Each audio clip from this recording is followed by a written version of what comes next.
Hello everyone, today we will talk about how to fix or how to solve the problem of Disney Plus. We click on settings.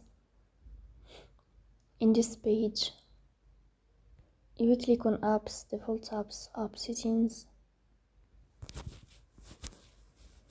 Here in this list, you will search about the application of Disney Plus and you will enter. You will go here.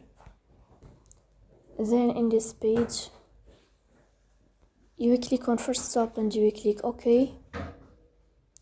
After that, you will enter to storage. Here you will click on clear cache.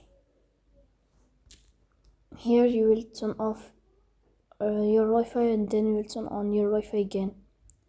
So please don't forget to support us by like and subscribe. See you next time in another video, and thank you for your watching and your attention.